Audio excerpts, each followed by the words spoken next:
afternoon, viewers. Sorry for being late today because generally we start at 3 o'clock.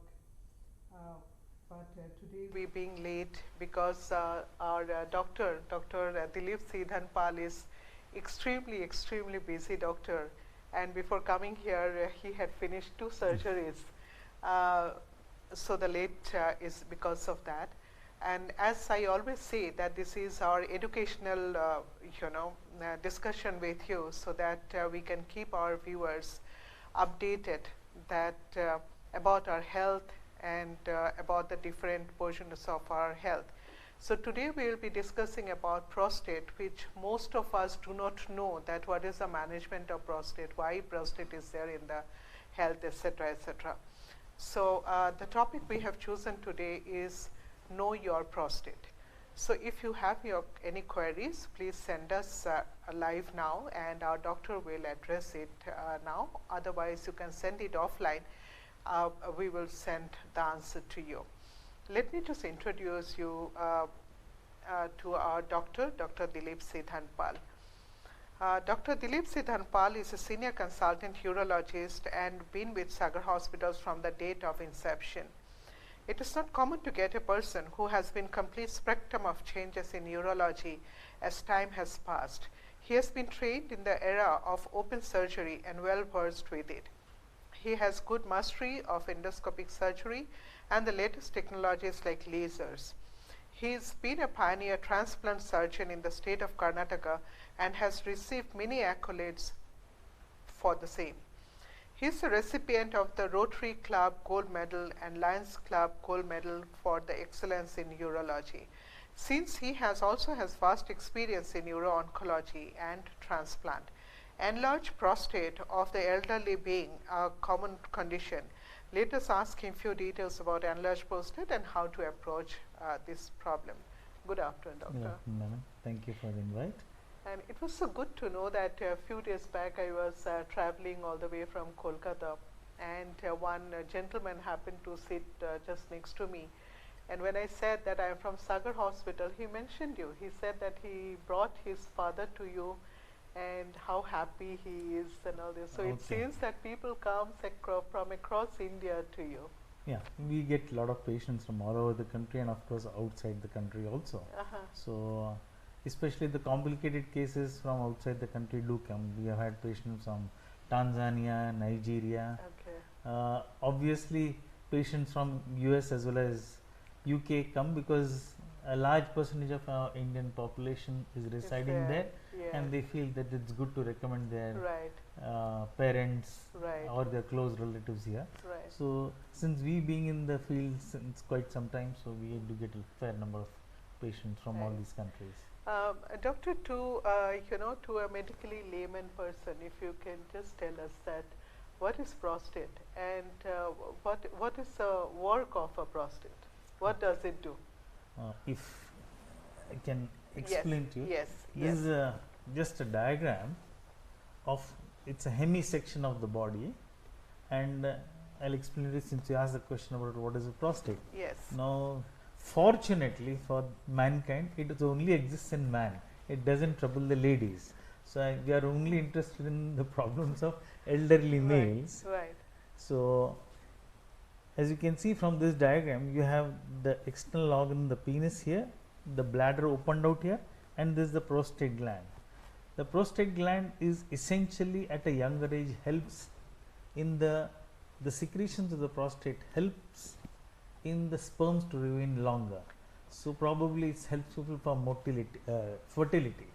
But as age advances, since the fertility period is over, the gland causes more problems than utility. So the commonest problem is the enlarged prostate, where the gland enlarges in size and causes obstruction. The other common could be infections and cancer prostate, which is so common in this. What are the other problems associated with the prostate gland? Enlarged prostate is a process of aging. It's going to occur in each and every male. As age advances, you will find the gland starts enlarging. The enlargement is because of certain hormonal changes taking place in the body, and that causes the enlargement.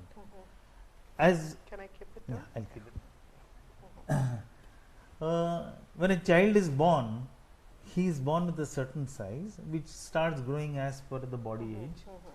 At the age, let us say the boy matures into a man, that is adolescence, there are rapid hormonal changes taking place in the body, and there is a rapid increase in size of the prostate. Now that does not cause any symptoms.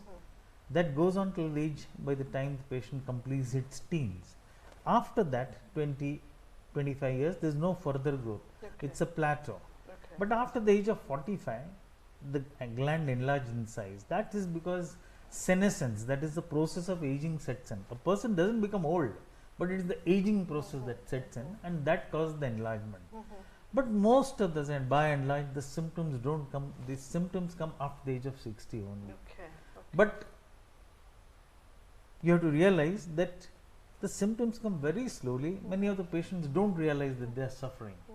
Significant number of patients do come, those who are a little conscientious about the health, they do tell, sir, I have to get up a few occasions at night, which was not happening earlier. So these people are, they are quick to pick up the change in their lifestyle, so they can tell us. Is it only the urination is the only symptoms of enlarged prostate? Because, as I can show you from this diagram, because the passage gets affected, the gland enlarges and the passage gets narrowed. So primarily it affects the urination only. Because of this, there is a disturbance of the urination. There is a patient starts straining to pass urine.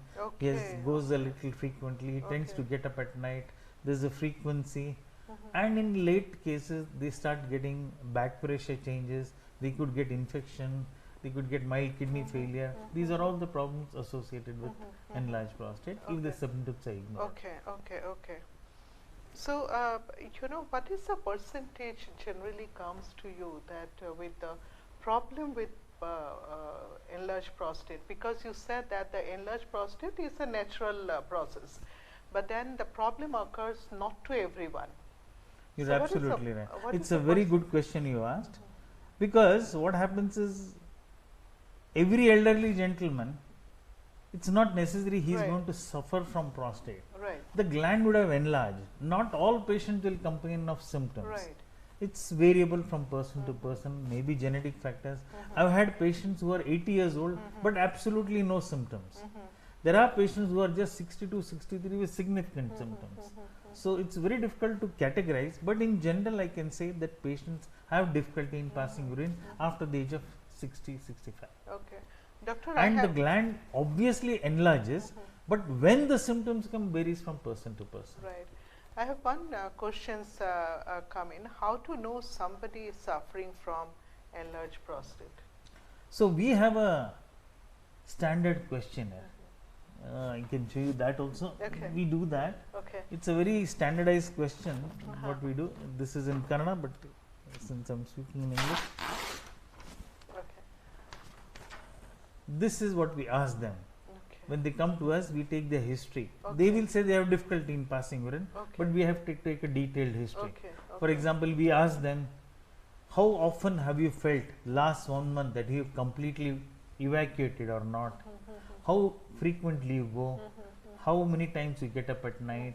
Are you happy that you passed everything, or you feel something is remaining inside? Do you strain to pass urine? All these are detailed history we take, and we give a score to that. If the score is very high, then it is severe score, usually associated with enlarged prostate. Usually long, we have to backdate the symptoms a little longer, even if the patient says that he is suffering only since 1 month. But most of the cases where they are severe may ultimately land up with surgery. But as a significant number of patients come early, they don't have to undergo any surgery. In fact, some of them we don't advise them any medications also. We ask them a simple lifestyle change, like have an early dinner. Especially their symptoms will be I have to get up 2-3 times at night, which disturbs my sleep. So I tell them that you have an early dinner. If you tend to have a glass of milk or drink water before going to bed, avoid that. Have an early dinner, so that, and before going to bed, avoid urine. And probably you may have to get up once at night and then get up in the morning, so that reduces your symptoms of getting up and incomplete sleep. Is there any connection between diabetic and the enlarged prostate? Because diabetic people also, they have a frequent urination problem at night. Actually speaking, these are two different diseases. Yes. But what happens is, two different diseases affecting the enlarged prostate and diabetes. Now, diabetes per se directly doesn't cause, but long-standing diabetes is known to affect the bladder. It weakens the bladder, what we call as diabetic cystopathy.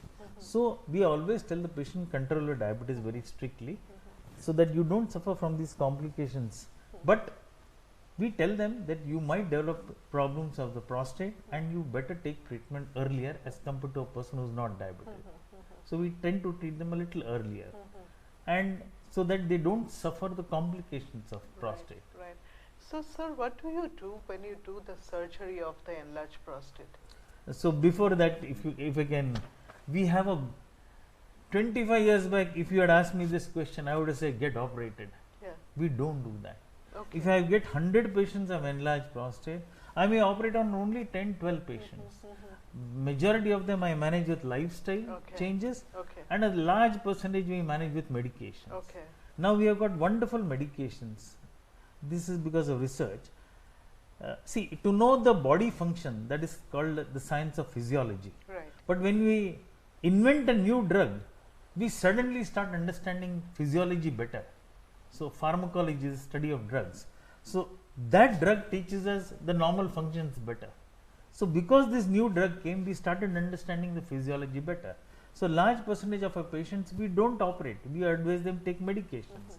These medications dramatically improve their symptoms. Okay. There are two types of medications. One is called as the alpha blocker, which reduces the urethral resistance. Okay. And one is called as the 5-alpha reductase inhibitors, which actually shrinks the prostate gland. So, these medications are given, and only then we consider later on if the medications have worked, and after a certain period of time if they become resistant, then we advise surgery. There is a small percentage of patients where the drug has no effect, maybe a few percent. Those patients definitely will require surgery. Okay. So when it comes to surgery, then probably this question is absolutely valid.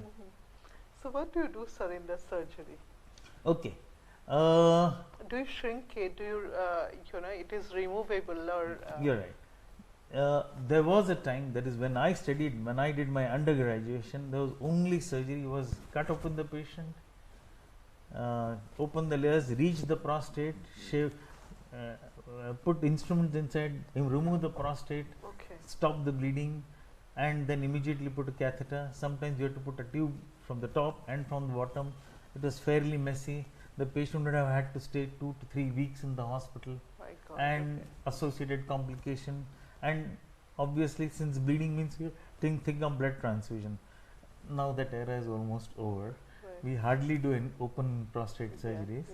Now we have the era of minimally invasive surgeries, and in the whole of surgery, not just urology. Endoscopic urological surgery was the first endoscopic surgery in the world. So, transurethral dissections that across the urethra, we pass a telescope through the male organ, reach the prostate and shave it off. Transurethral, across the urethra. So, this is the surgery that we do. I don't know, I'll just see if I have a diagram of that. I don't see. Now, this instrument we use, the telescope is passed, and we use various sources of energy. One source of energy is just simple electrical energy, where the instrument electricity passes, it cuts the tissue, and the tissue is removed as bits, small chips. There are other methods also. Nowadays we have lasers. So, we pass a laser fiber and we enucleate the gland or vaporize the gland depending on the size, and the gland is removed. And the way laser also causes the bleeding to be stopped and does excellent relief. And how many days the patient needs to stay? As you said that earlier, it was 2 to 3 weeks. That's a very good question, because most of the patients will want the minimum trouble. They don't want to be away from their homes. So, I think that's a very fair question. If you were to consider transurethral resection of the prostate using electrical current, usually it's a stay of 2 or maximum 3 days. We do the surgery, we admit them in the morning. Most of the time we investigate them before only. All the standard investigations, we check them before they admit, then they are admitted. Then we do the surgery in the afternoon and discharge within 48 hours. There is a tube kept called as a catheter in which the urine keeps coming. The day of surgery is what he is bedridden because he has to lie down in bed, but the next day onwards we allow him to start walking about. He doesn't have to be bedridden. He walks about in the hospital with the bag in the hand. We don't want them to be bedridden because at that age the more inactive they are, the longer they take to get back to work. So once the tube is removed, they pass urine, we send them home. In lasers, now depending on the laser, there are about 4 or 5 types of laser that can be used for prostate. There is something called as holmium laser, there is something called as thulium laser. The latest is the green light laser, probably the Rolls Royce of lasers. So there are different kinds of lasers and each one is used judiciously according to what we want. There is a holmium laser which cuts the tissue. It's a beautiful cutting instrument. But the green light and the thulium lasers, these are lasers which vaporize the gland. So when you direct the laser beam onto the tissue, the gland just vaporizes. It just becomes gas. You literally see melting in front of eyes. With that, the bleeding also is not there. So some of the smaller glands, that is those who suffer from prostate, though the gland is enlarged, but it's not a big enlargement. Something, the normal size in a young adult will be around 20 to 23 grams, whereas when it is enlarged, it may be about 35-40 grams. Now, these size of prostates we do as a daycare procedure. Daycare literally means they are admitted only for the medical legal purpose because he is undergoing the surgery. He is admitted, we give just this much anesthesia only to the private parts. That is called as loco-regional anesthesia. During the procedure, he is conscious. Sometimes, if the patient is bold enough, we ask them to see the surgery because to the telescope we attach a camera and we literally operate on the TV screen. So, patient is very happy what he sees. Of course, we restrict it to those patients who are not nervous. We ask them, are you interested in seeing? Some of them want to. A significant number say, no, we are scared of it. But those cases where the gland is smaller in size, because we have not given complete anesthesia, what we call as pudendal block, we have not paralyzed them in any way. So, we at the end of surgery, after the gland is removed, we fill the bladder partially and ask him to pass urine. Once he passes urine, yes, he is fit to go home after 4 hours. Then glands which are a little bigger in size, say up to 50 grams, we do something called as regional anesthesia, wherein we admit them in the morning, do the surgery, and by the time 4 o'clock or 5 o'clock evening, the anesthesia effect wears off. There is a tube kept which is removed. Once the patient passes urine, they go home at night. Those which are larger glands may require a little longer stay. So, they may have to stay overnight or a day longer. So, about the also we hear that most of the enlarged prostate also can be a cancerous one. Yeah.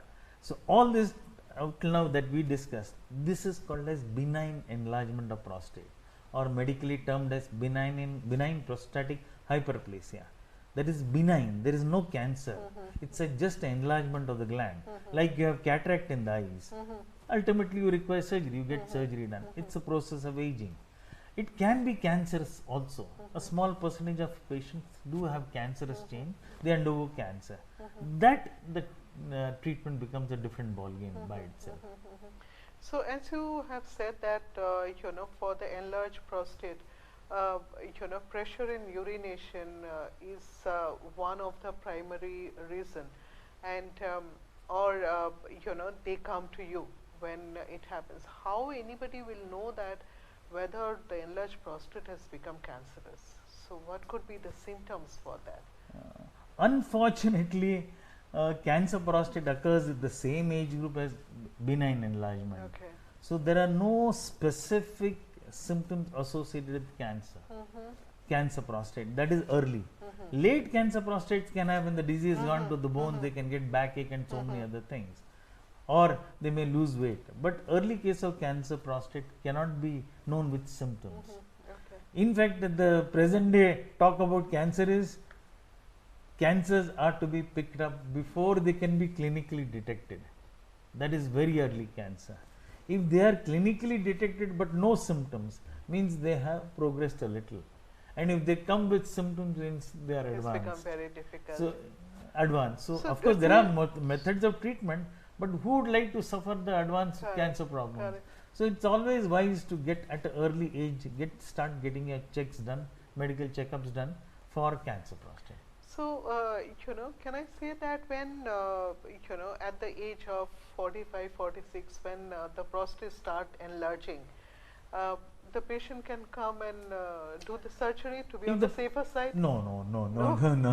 The prostate is, though it's a gland which is useful in the youth for fertility purpose, its secretions help the sperm to live longer. Right. But its function is also there, in the sense it adds bulk to the semen.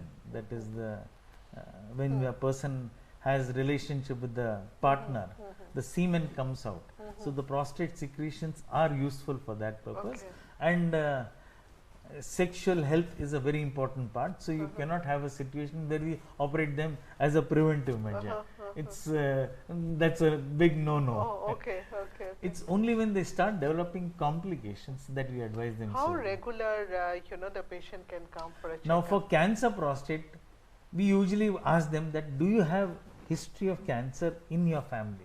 Did your parent have cancer prostate? Your father or some other have cancer prostate? We take that history very much. If that is the case, then we tell them to get prostatic cancer screening at the age of 50 itself.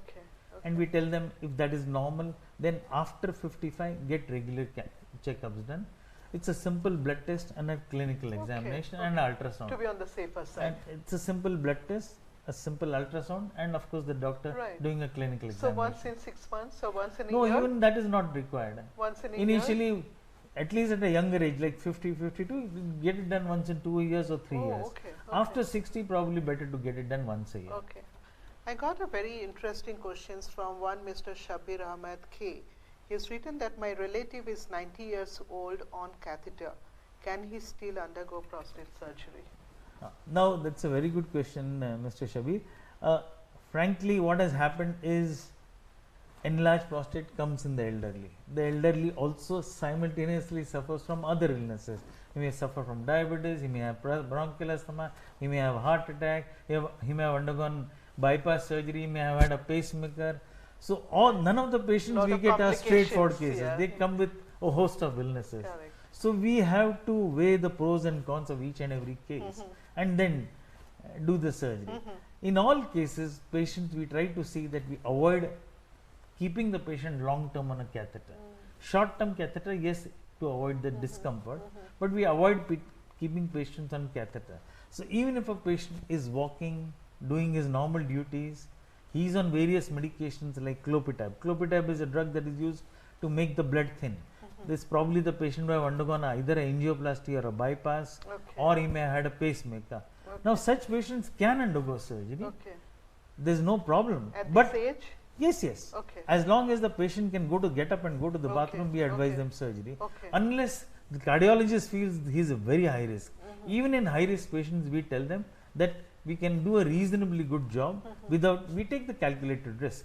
We can do a good job and patients can undergo surgery. Some of these medications may have to be stopped a short while before surgery, and after the surgery a day or two later we restart them. Clopidogrel is the blood thinning agent, they use it. And patients with pacemaker, now this is slightly different. Using a standard transurethral restriction wherein electrical current is used, we are a little wary of doing that. So such patients are better off with getting a laser done, because the laser has different energy. It's a light energy. So there is no electricity running through the body. So it doesn't affect the activity of the pacemaker. Nowadays the quality of pacemaker has dramatically improved. But 25 years back we didn't have that quality. So when we did the TUR, it also affects sometimes once in a rare case of the pacemaker stopping. In those days we used to keep a standby pacemaker also, just in case this happens. But nowadays the pacemakers are good so quality, but it's good to undergo. Well, yeah, we always ask the cardiologist to give a green signal and then go ahead. They always they change the mode of the pacemaker also. But it's easy to do the laser. They do excellent and they are very happy. And also the irritating symptoms after surgery are also minimal. I have got another question from Ms. Rajeshwari Kiran, but then I think we have already addressed it that sir, is there any treatment with medicine or only surgery? As I said, yes, majority of the patients you don't have to operate. It's only when they develop complications. Right. Now complications is repeated bleeding, repeated infections, back pressure changes, severe difficulty. We start seeing that the bladder is getting affected, the major back pressure changes occurring, and resistance to the drug. Then we advise surgery. Right, right. Doctor, unfortunately at this age many of the patients have multiple problems like DM, HDM, asthma and also neurological. So how do you address those patients? Some of our patients do have neurological problems. So those have to undergo a proper neurological examination, what we call as a neurourologic examination, where the urologist examines and he does a specific examination of the neurological functions. If the urologist feels that he should involve the neurologist, he gets opinion with him. And we do certain tests to find out if the bladder is working or not, called as urodynamics. Then we come to know, yes, the bladder will work. So after the surgery, patient should pass urine. So it's not that we will not touch sick patients. We make sure that the bladder is functioning properly, then only we go. Right. Doctor, we see nowadays that for various reasons that cancer is on a high in India or maybe in the worldwide. Yes. How about the prostate cancer? Is that also on a higher side? If you take the worldwide statistics, the highest cancer prostate that we find is in the American black population. Oh. What could be the reason for that? It's probably genetic in origin and of course inherited also. There are certain factors. So if what we call as hereditary cancers. If you have 3 generations suffering, 2 or 3 generations suffering from cancer prostate, definitely the 4th generation is going to get. So that's why we ask the history. Basically, I would blame the Indian statistics. What is happening is Indian statistics. There is actually a apparent increase and a true increase. Apparent increases we are detecting them earlier. We are with better methods. So earlier 30 years back we wouldn't have detected them because our methods of investigations have improved. So it's apparent increase and the population is also increasing. But there is also a true increase in the prevalence and the incidence of new cases coming up, and may be related to certain food habits, certain lifestyles. A large percentage of population tend to eat non-vegetarian food. There is a fancy to eat smoked kind of food, smoked dishes, barbecues and all. Those patients may have a higher incidence, who regularly eat that may have a higher incidence of cancer prostate.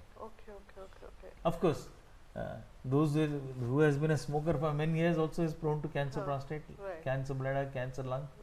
So do you mean to say that the awareness has become more now? That you're absolutely right. See, one is patients who come with symptoms of enlarged prostate. We also rule out cancer prostate. Right. Yes. By asking them to get one blood test done. Correct. And of course the history also. So that way we pick them also. And many a times we have not detected cancer prostate by even investigations. Once in a blue moon we come across a case when we have shaved off the prostate that we have operated, one small focus of cancer prostate is found. This is an early case, so we inform the patient you are very early.